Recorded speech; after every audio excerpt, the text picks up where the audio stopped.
Hello students, welcome to online study of Ashadip International School, English Medium, Standard 5th, Subject Hindi Grammar,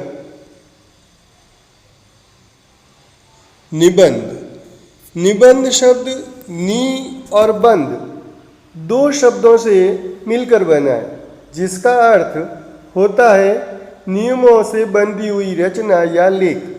Hindi भाषा के शब्द निबंध को अंग्रेजी में ऐसे का समानार्थी माना जाता है, मतलब उसका समानार्थी मतलब पर्यायवाची, मतलब ऐसे इंग्लिश में बोलते हैं अंग्रेजी में और हिंदी में उसे निबंध बोलते हैं। अंग्रेजी शब्द ऐसे का शाब्दिक अर्थ होता है। अंग्रेजी शब्द ऐसे का क्या होता है? शाब्दिक होता है, शब्द का अर्थ होता है विषय विशेष पर छोटा लेख।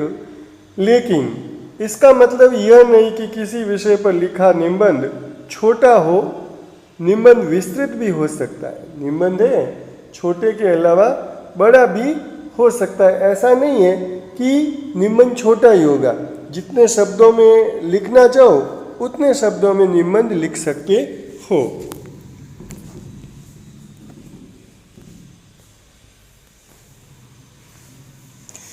इस तरह किसी एक विशेष विषय पर लिखी गई रचना जिनमें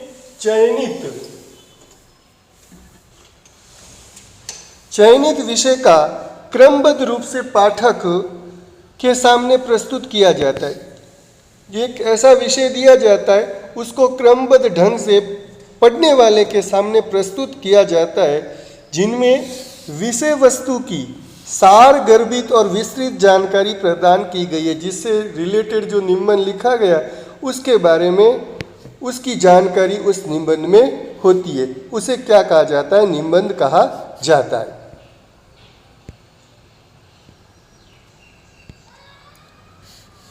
अब निबंध लिखने के कुछ नियम हैं। तो निबंध लिखने के नियम है, पहला नियम है भाषा सरल और स्पष्ट होनी चाहिए। दूसरा, शब्द सीमा का ध्यान रखना चाहिए।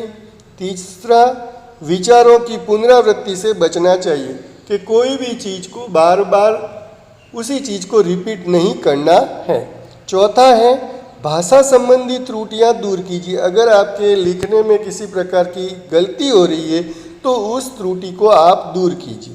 5, वर्तनी शुद्ध होनी चाहिए। जो लिखने का जो ढंग है, जो भाषा लिख रहे हो वो एकदम शुद्ध होनी चाहिए, उसमें गलती नहीं होनी चाहिए।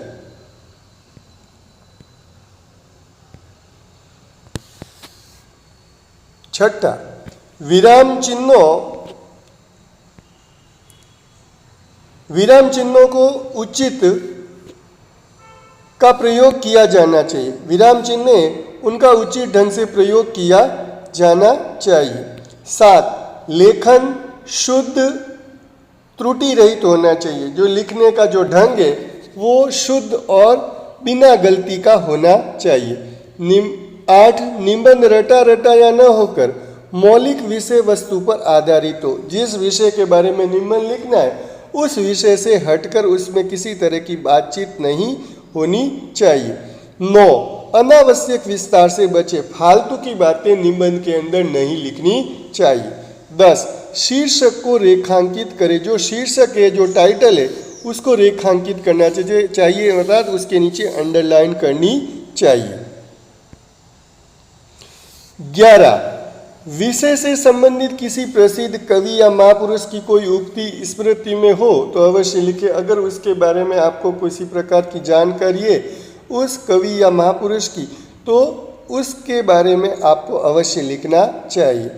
12, अंत में दोबारा पढ़कर उसमें आवश्यक सुधार करें और वर्तनी पर विशेष ध्यान दें। दोबारा पढ़कर उसमें इसी प्रकार की किसी गलती है तो उसे सुधारें और अच्छे ढंग से निबंध लिखने का प्रयास करें। 13, कोई उपयुक्त कथन याद हो तो उसे यथा स्थान जोड़ना चाहिए। अगर आपको ऐसा लगता है कि यह कथन, यह वाक्य यहाँ पे अच्छे ढंग से सेट हो रहा है तो आप उसे वहाँ पे जोड़ सकते हैं। 14 अब निबंध क्या है? निबंध लेखक के व्यक्तित्व को प्रकाशित करने वाली एक ललित गद्य रचना है। लेखक के विचार पाठक को समझ में आने चाहिए।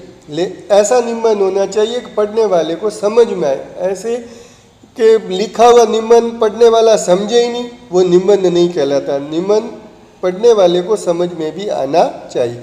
निबंध का मूल मंतव्य विचारों को उचित तरीके से स्पष्ट कर पाने की कला को सीखना है। जो अपने मन के, जो हृदय के जो उद्गार है, उसको अच्छे ढंग से स्पष्ट करना और लिखना, ये सबसे बड़ी कला है और वही निबंध का मूल मंतव्य है। अब निबंध कैसे लिखें? पहला, विद्यार्थी अपने विचारों को एकत्र करे। 2, विचारों को संतुलित तरीके से व्यक्त करें। 3, भाषा का उपयुक्त रूप से प्रयोग करना सीखें। 4, किसी भी विषय पर छात्रों के स्वयं के विचार हो। इस तरह से आपको निबंध लिखना आना चाहिए। 5, अपने विचारों को सकारात्मकता दें। 6, अपने विचारों को दृढ़ता से रखना सीखें। 7, आलोचनात्मक दृष्टिकोण विकसित हो सके ऐसा निबंध लिखें। 8, रटंतु तोता न बनकर विचारशील प्राणी बने। रटा रटाया निबंध नहीं लिखना है कि आपने किसी को रट लिया, याद करके वापस उसको, आप अपने मन के विचारों को निबंध में लिखने का प्रयास करना चाहिए। अब निबंध के प्रकार। निबंध के प्रकार, निबंध के कई प्रकार हो सकते हैं, लेकिन अकादमिक दृष्टि से देखें तो निबंध को निम्न भागों में बांटा जा सकता है। जैसे पहला है वर्णनात्मक निबंध। इस प्रकार के निबंधों में किसी स्थान, त्योहार, प्राकृतिक दृश्य, पर्यटन स्थल, यात्रा, मेला, घटना आदि का वर्णन किया जा सकता है। तो वर्णनात्मक, जिसके वर्णन किया जा सके ऐसे निबंध, जैसे त्योहार का वर्णन किया जा सकता है, प्राकृतिक दृश्य का वर्णन किया जा सकता है, किसी घूमने जा रहे तो पर्यटन स्थल का वर्णन किया जा सकता है, यात्रा करने गए हो, मेला देखने गए हो, तो ऐसी घटनाओं का निबंध के अंदर वर्णन किया जा सकता है, तो उसे वर्णनात्मक निबंध कहते हैं।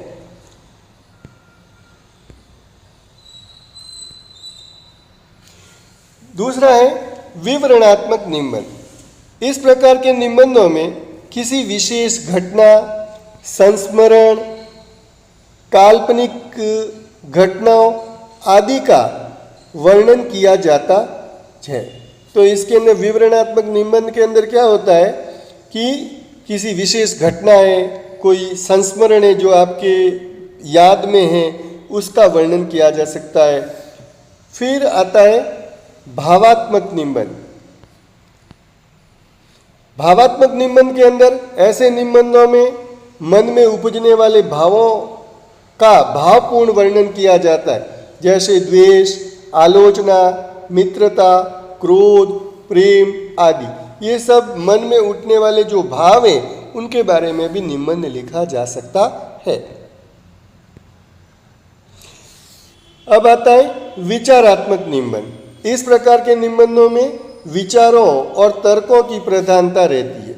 साहित्य, समाज, धर्म, दर्शन आदि विषयों का वर्णन लिखने वाला अपने दृष्टिकोण से करता है। 5, उक्ति या कथन पर आधारित।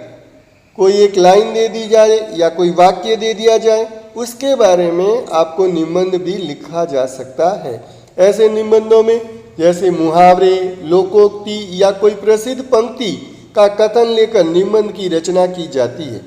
जैसे कर भला तो हो भला, ये दे दिया टाइटल आपको और उसके बारे में निबंध लिखना है। पर उपदेश कुशल बहु तेरे, दया धर्म का मूल है आदि इन वाक्यों पर भी निबंध लिखा जा सकता है।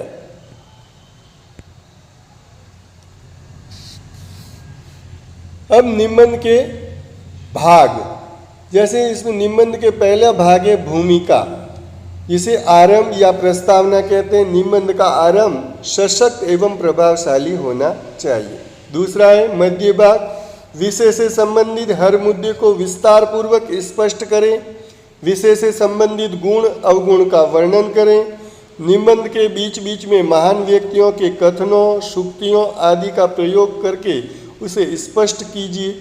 तो ये निबंध का मूल मध्य भाग कहलाता है। पहला भाग है जो भूमिका कहलाता है, जिसे इंट्रोडक्शन कहते हैं। दूसरा भाग मध्य भाग, जिसे बॉडी कहते हैं। तीसरा भाग आता है उपसंहार, कंक्लूजन, अंत यानी निष्कर्ष। उपसंहार में प्रभावशाली बात करना अनिवार्य। यदि कोई समस्या के बारे में निबंध है तो उसका समाधान देते हुए निबंध का अंत कर सकते हैं। सारे निबंध का सार उसमें आ जाना चाहिए। किसी उक्ति अथवा कविता की पंक्ति का प्रयोग करना चाहिए। इस प्रकार उपसंहार आप लिख सकते हैं। उपयुक्त सभी बातों का विद्यार्थी यदि ध्यान रखते हैं तो वे एक प्रभावशाली और आकर्षक निबंध लिख सकते हैं। वैसे भी किसी ने कहा है कि गहरे पानी में बैठने से ही मोती प्राप्त होते हैं। अर्थात जितना तुम शब्दों के सागर में गहराई में गोता लगाओगे उतना ही शब्दों का भंडार प्राप्त करते जाओगे। इस तरह आप निबंध लिख सकते हैं प्रभावशाली, जो आगे पढ़ने वाले को समझ में आ सकता है, अपना प्रभाव जमा सकता है। अतः नित अभ्यास, नित नवीन वाचन और नित लेखन निबंध लेखन की कुंजी है। जितना अधिक प्रयास करोगे उतना प्रभावशाली लेखन मतलब लिख सकते हो। अब एग्जाम के अंदर अपन को जो निबंध लिखना है, जैसे आता है, जैसे निबंध लिखो मेरा गांव, तो इसके ऊपर आपको निबंध लिखना है। तो वो कैसे लिखना है वो तो आगे के जो बातें बताइए, वो निबंध लिखने की कला है, लिखने का ढंग है, क्या प्रकार है, उसके बारे में बताया। परंतु अभी आपको जो परीक्षा के अंदर जो लिखना होता है वो यहाँ से स्टार्ट होता है कि निबंध आता है कि मेरा गांव, तो उसमें ऐसे लिखना है मेरा गांव, ऊपर टाइटल लिख दो। फिर लिखना है मेरा गांव का नाम रामपुर है।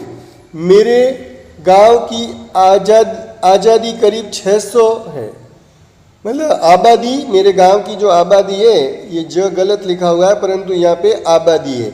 मेरे गांव की आबादी करीब 600 है, मतलब 600 लोग उस गांव के अंदर रहते हैं।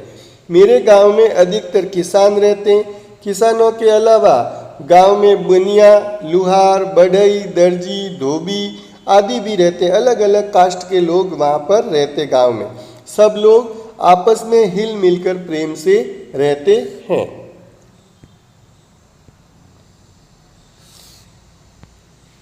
मेरे गांव के किसानों को समय पर बीज, खाद और पानी मिलता है। इस कारण खेतों में अच्छी फसल पैदा होती है। गांव में गाय, भैंस, बकरी, कुत्ता, बैल, घोड़ा आदि अनेक पालतू पशु हैं। मतलब तरह तरह के वहाँ पे पशु भी हैं।